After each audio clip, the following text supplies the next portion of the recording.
What is going on, my boxing family? It is your boy Martin, aka the Boxing Purist. Welcome once again to the Truth and Absolute channel, where I speak the truth and nothing but the truth. So help me, good God Almighty. All right, y'all, happy Monday. And man, what an eventful weekend it has been. One, we had some good fights on Saturday night. Number two, I think the stories that came out after the fight ended, after they called the winner or the draw or whatever of the main event, X exploded, Instagram exploded, TikTok exploded. Everything exploded, right? Because some things were not right about the fight. Now, if you saw my video yesterday, right, I sounded more like a, what do you call it, man? Like a conspiracy theorist, right? When I was talking about the fight. But now I'm kind of looking at it from a different angle. I'm looking at it from a different point of view, mainly because I was shocked right after the fight. Some things didn't make sense. But then I started kind of putting two together. And even though I gave Roach his props, I don't think I gave Lamont Roach enough props. Now, I'm talking about the fight that happened this last Saturday night in Brooklyn, New York, between Tame Davis and Lamont Roach. A fight which going in, many of us thought that Lamont Roach had a puncher's chance and nothing beyond that. Okay? We did not think that Roach could make it to the 12th round with Tame Davis. Main reason for that is because let's not forget that Lamont Roach was coming up from super featherweight rather, to 135, the lightweight division, to challenge for Tank Davis's titles at that weight class. Nonetheless, he did it. He came up and he surprised many of us in that ring. I know a few of y'all picked Roach to win, and hey, salute to y'all. Great prediction on your guys' end. Anyway, let's get into it. So, what separates Lamont Roach from Ryan Garcia? From a Hector Garcia, from a Rolly Romero, from a Frank Martin, from a lot of these other guys that Tank has fought in the past? What separates him? You know, I think a lot about Kobe Bryant, God rest his soul, when it comes to this, right? Because even though Ryan Garcia was weight drained and all of the above, I get all that. But if you take all those fighters, if you put them all of a bunch, Lamont doesn't stick out, amongst all the ones that I just named, excuse me, y'all, as the hardest puncher among all of them. Among all of them, he is not the fastest. Among all of them, he is not the most defensive. I could honestly say that out of a lot of them, of Tank's past opponents, that Lamont Roach is not the most talented out of all of those fighters. I'm not saying he's not. We're talking about talent here. However, the way that Lamont Roach approached this fight was very, very impressive. Now, I don't know what nicknames he has out there, the Reaper and all this, but for me, on this channel, he will be known as Lamont the Dog Roach. All right? Lamont the Dog Roach.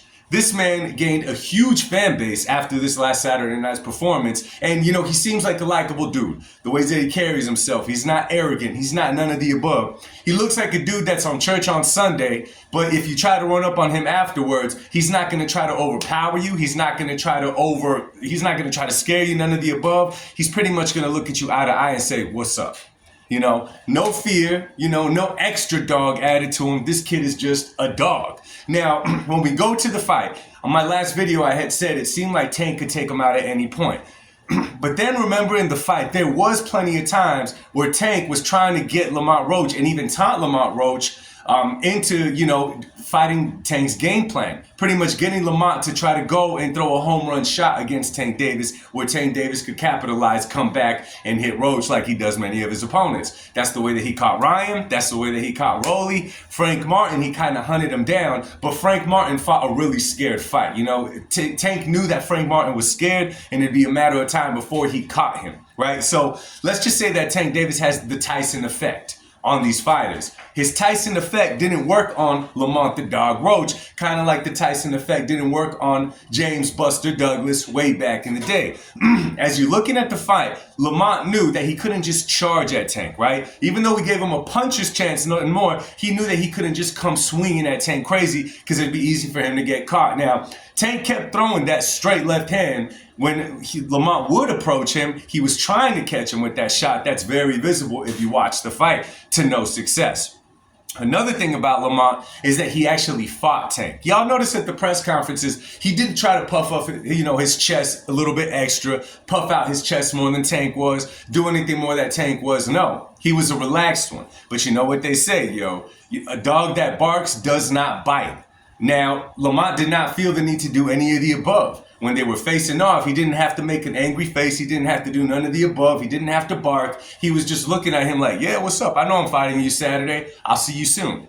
You know what I mean? That's something that Tank Davis was not used to. He's not used to that kind of talk. He's not used to that kind, right? He's used to other guys trying to over-intimidate Tank because they're intimidated by Tank. Lamont did not take that approach. So you got to salute him to that. Now, in the ring, to me, one of the most impressive things when they were inside of that ring was when Tank would actually land a bomb on Lamont and Lamont would not back up, rather throw him right back at Tank. Right? Tank Davis is not used to that. And let me tell y'all something, okay? I've seen fighters like Mike Tyson, Gennady Golovkin, Sergey Kovalev, even the Tank Davis. A lot of times these guys, their opponents go into the fights knowing that if they get caught, it's going to be bad news. And a lot of times it's more of a head game. Once they get caught, they kind of go along with it.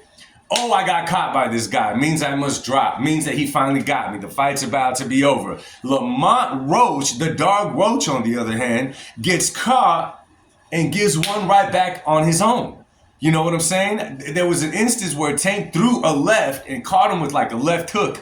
It literally hit Lamont Roach's head back. Lamont comes back with a right of his own and wobbles Tank Davis, okay? Now, let's not forget that these two fighters are familiar with each other, so I think Tank is right when he was saying, no, Lamont Roach could actually punch, right? He said it on one of the interviews, and guess what? I had to eat my own words because I was one of the guys saying Tank is just trying to hype Lamont up. Well, now it's very visible inside that ring that Lamont does pack something of a punch. He knows how to land them. Tank Davis obviously knew that. That would make sense in the way that Tank was fighting. The fact that he wasn't pressing Lamont Roach. The fact that he wasn't doing stuff that we're used to Tank doing, he did not feel comfortable doing against Lamont Roach. Now, as the fight's going on, we see that Lamont is standing his ground with Tank, something that Tank is not used to. Okay, he's not used to this. Then there was an instance, and we all saw it, where they were hugged up or whatever, and Tank Davis threw that sneaky shoulder shot, right? When they were caught up with each other. He threw that sneaky shoulder,